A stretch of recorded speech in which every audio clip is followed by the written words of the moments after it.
इमामुल अंबिया मोहम्मद सल्लल्लाहु अलैहि वसल्लम इस सरजमीन में आने वाले तमाम अंबिया, सहाबा, सालिहीन और मोमिनीन के सरदार और इमाम हैं। तमाम इंसानों की कामयाबी का वाहिद ज़रिया नबी सल्लल्लाहु अलैहि वसल्लम की मुबारक ज़ात और आपकी इताअत है। अल्लाह ने हुजूर सल्लल्लाहु अलैहि वसल्लम की नबूवत और रिसालत की हक़ानियत साबित करने के लिए हर तरह के दलाइल और निशानियाँ वाज़ेह तौर पर दिखा दी और इंसानियत को अपने सच्चे नबी की तमाम हुज्जत तमाम कर दिया।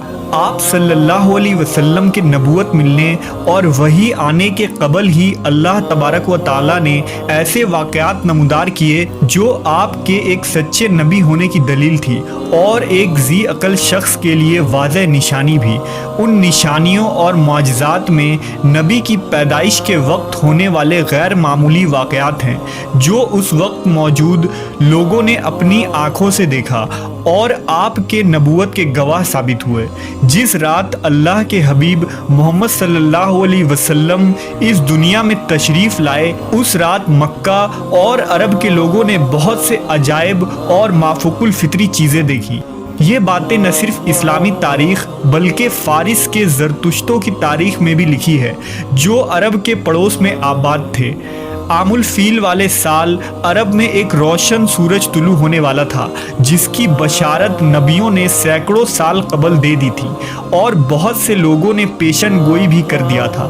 अरब में उस साल ऐसे ऐसे वाक़यात होने लगे जो इस बात की निशानी थी कि एक नबी माबूस होने वाले हैं।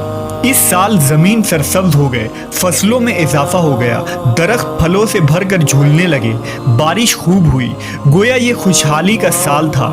कुरैश ने ऐसा मौसम कभी नहीं देखा था। एक रिवायत में आप सल्लल्लाहु अलैहि वसल्लम ने फरमाया कि मैं अपने बाप इब्राहीम की दुआ और ईसा इब्न मरियम की बशारत हूँ। मेरी माँ ने ये ख्वाब देखा कि उनके जिस्म से एक ऐसा नूर निकला जिससे शाम के महल्लात रोशन हो गए। जिस रात नबी सल्लल्लाहु अलैहि वसल्लम की पैदाइश हुई वो एक गैर मामूली रात थी जिसके मुतालिक आपकी वालिदा हज़रत आमना फरमाती हैं कि मुझसे एक नूर निकला। मैंने देखा कि इससे शाम के शहर बसरा के महल्लात रोशन हो गए। मैंने चंद ऐसी दराज कद औरतों को देखा जैसे कि वो अब्द मनाफ की बेटियां हो। हज़रत आमना फरमाती हैं कि मैंने देखा कुछ मर्द फिजा में अपने हाथों में चांदी के बर्तन लिए खड़े हैं। इस रिवायत को इमाम हाकिम ने नकल किया है जिसके मुतालिक इमाम सयूती ने लिखा कि हज़रत आमना ने शाम के महल्लात देखे, वो हालत बेदारी में था।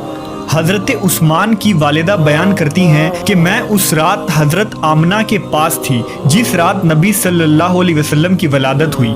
मैं घर में हर तरफ रोशन और नूर महसूस करती थी और सितारे करीब से करीब तर हो रहे थे, यहाँ तक कि मुझे गुमान हुआ कि ये मेरे ऊपर गिर पड़ेंगे।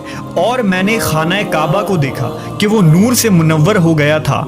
अल्लामा इब्न जौज़ी ने लिखा है कि जब हुजूर सल्लल्लाहु अलैहि वसल्लम की विलादत हुई तो फरिश्तों ने आहिस्ता और ऊंची आवाज़ से ऐलान किया, हज़रत जिब्रील बशारत लाए और अर्श खुशी से झूम उठा। हुरैन अपने महल्लात से निकल आईं और अतर निछावर करने लगी।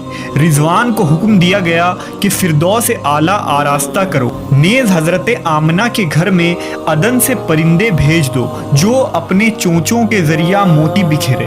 हज़रत आमना के इर्द गिर्द फरिश्ते खड़े हो गए और उन्होंने पर खूब फैलाए। नेज़ तस्बीह और तहलील करने वाले फरिश्ते इस कसरत से उतरे कि तमाम बहरोबर और नशीबो फराज भर गए। उलमा व मुहद्दिसीन ने लिखा कि आप सल्लल्लाहु अलैहि वसल्लम जैसे ही इस दुनिया में तशरीफ़ लाए, खाना काबा में खड़े वो बुत जिसकी कुरैश मक्का इबादत किया करते थे यानी लात, उज़्ज़ा और हुबल, तमाम बुत मुंह के बल गिर पड़े। जबकि कुछ मुहद्दिसीन ने लिखा कि उस रात दुनिया के तमाम बुत औंधे मुंह उलट गए। शबे वलादत कसरा यानी ईरान के बादशाह के महल में ज़लज़ला आ गया, उसके 14 कंगरे गिर पड़े, बहर तबरिया खुश्क हो गया और फारिस का आतिश कदा जो 1000 सालों से जल रहा था उसकी आग भी बुझ गई। ये वो वाक़यात थे जो एक नबी के आने की खबर दे रही थी। हज़ारों सालों से की जाने वाली पेशन गोई उस रात मुकम्मल हुई और रहमतुल्लिल आलमीन की पैदाइश से हज़ारों सालों से की जाने वाली पेशन गोई उस रात मुकम्मल हुई।